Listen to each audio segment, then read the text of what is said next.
Ingat kebaya, ingat nenggelis. Oke, selamat sore teman-teman semua. Salam sejahtera untuk kita semua. Nah, pada video kali ini saya akan menjelaskan bisnis yang sedang saya rintis.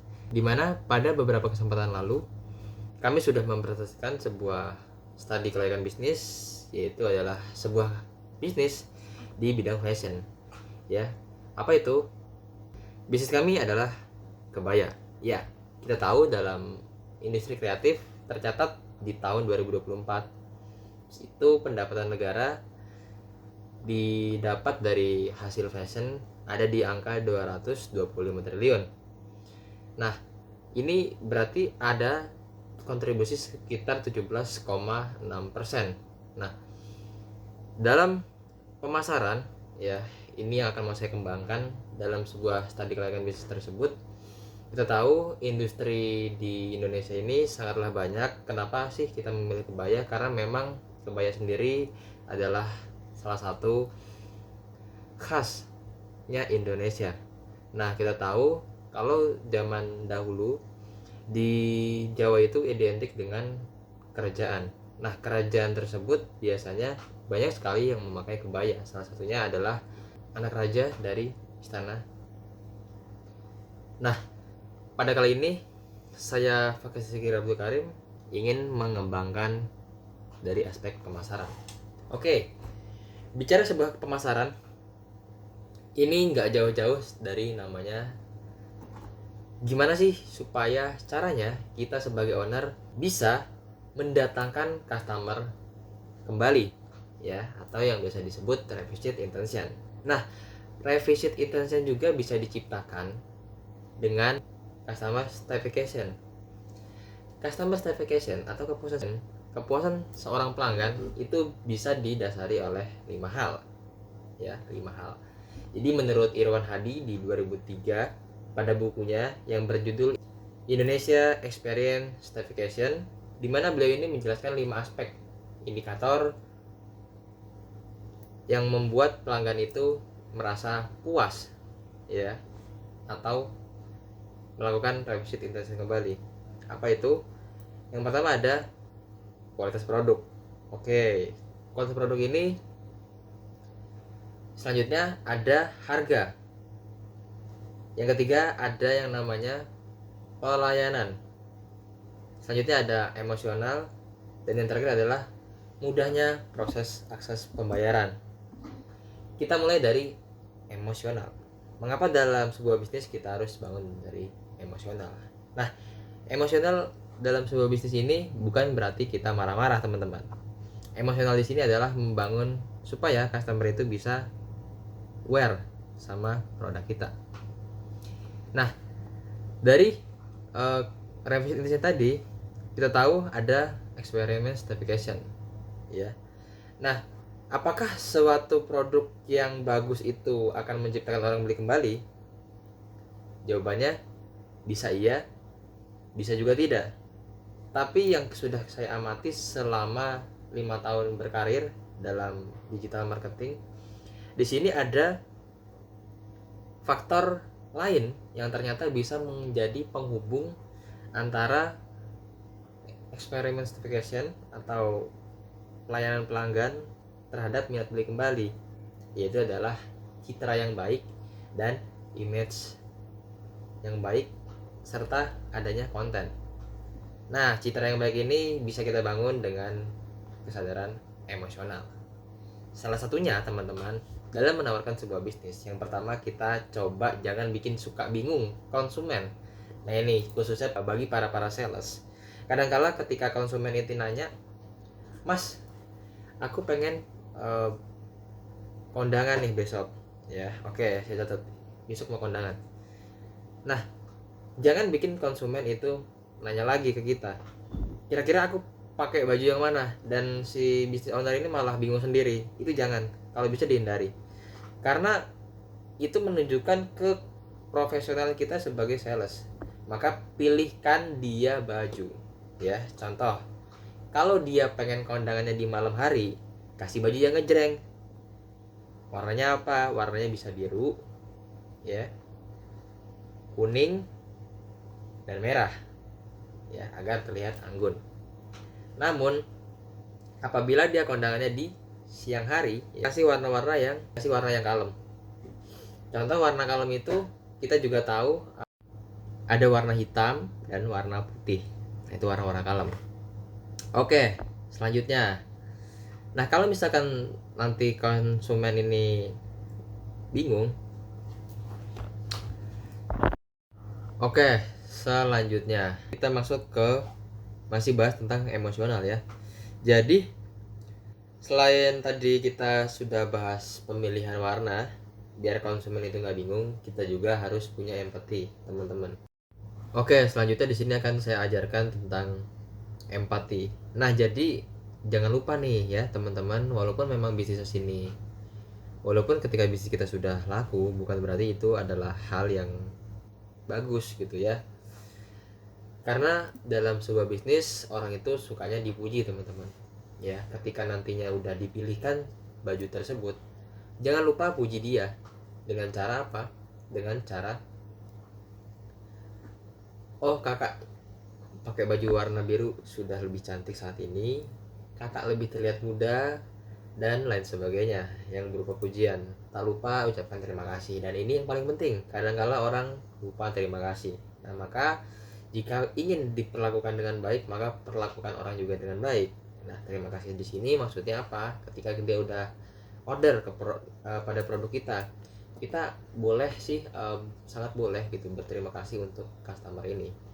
Dan juga ketika nantinya dia melakukan sebuah kritik atau memberikan saran, ucapkanlah terlebih dahulu kata terima kasih.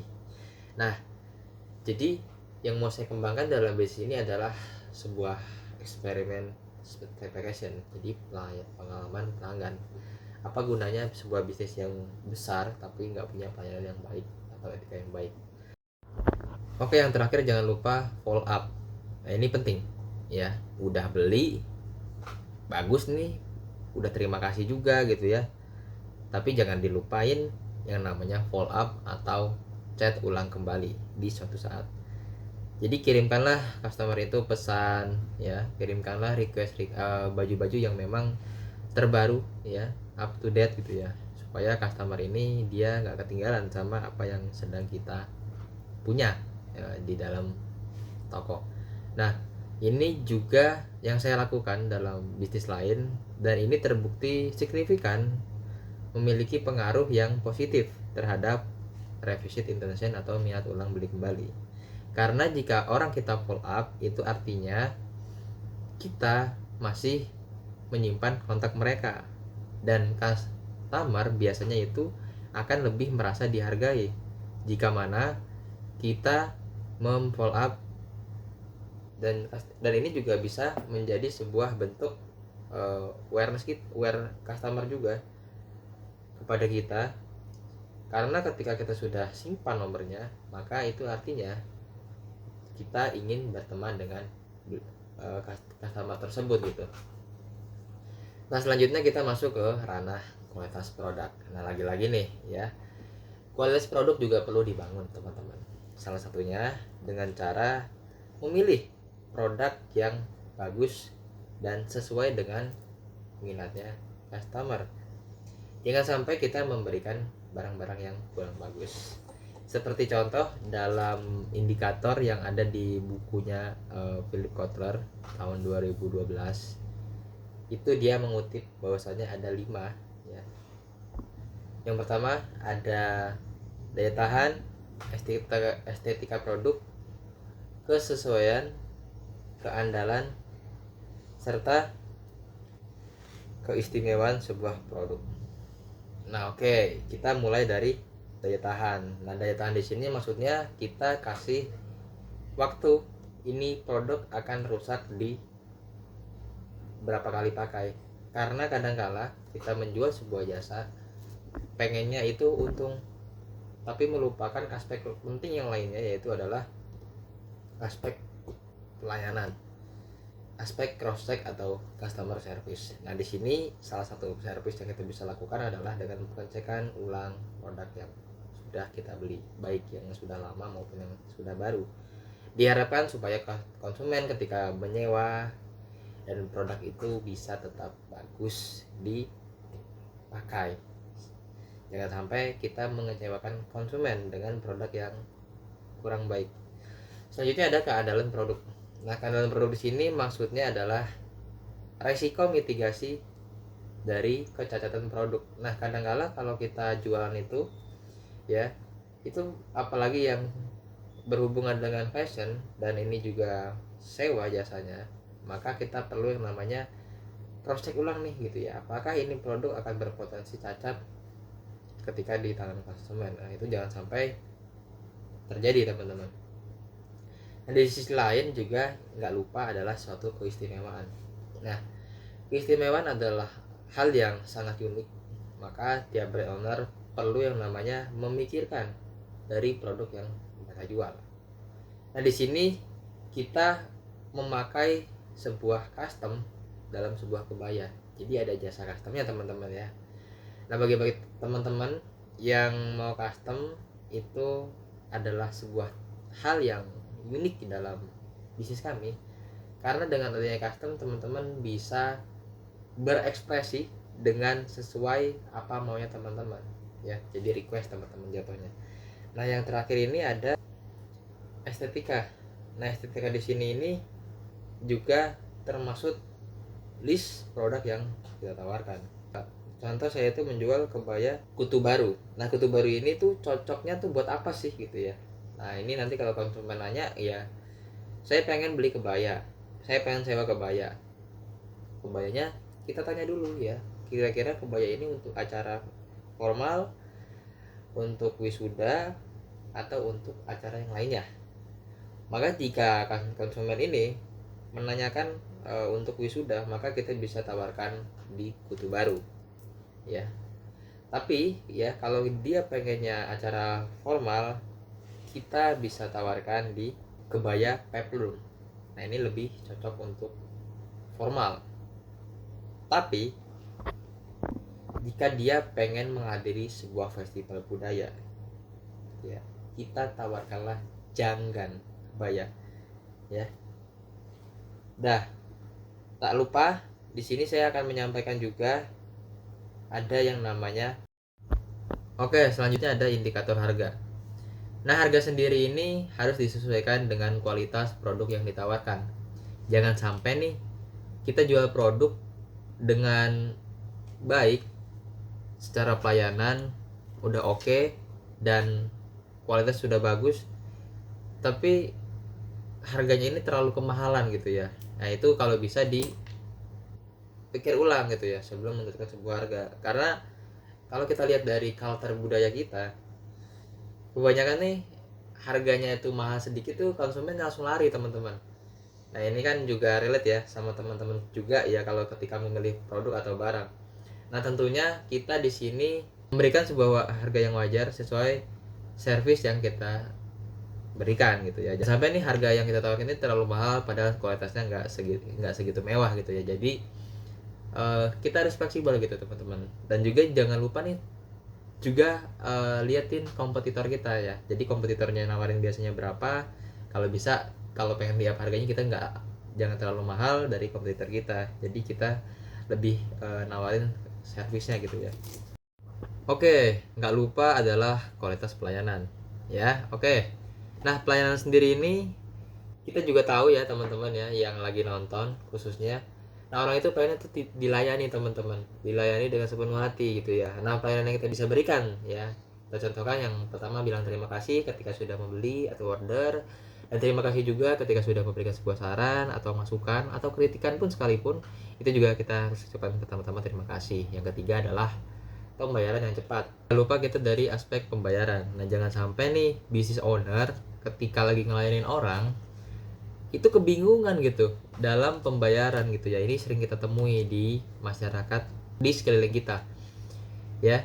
Jadi jika mana customer ini nggak punya uang cash, maka kita berikan dia opsi ya, bisa dari QRIS, itu yang harus ada. Terus bisa juga dari ATM ya. ATM itu sesuaikan dengan bank teman-teman punya.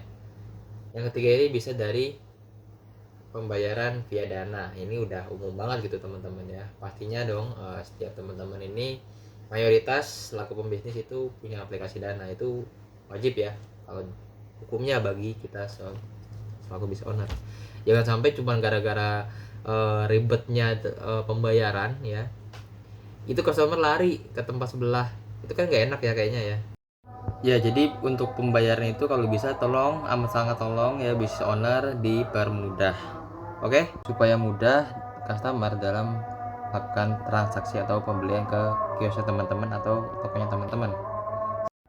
Itu tadi dari saya. Itu tadi pembahasan kita di sore hari ini. Dan terima kasih kepada teman-teman yang sudah menyimak video ini. Semoga apa yang saya sampaikan dapat bermanfaat. Jadi pada intinya yang mau saya sampaikan adalah saya akan memberikan sebuah pelayanan atau service yang sebaik mungkin dalam bisnis desa kita yang akan saya kembangkan.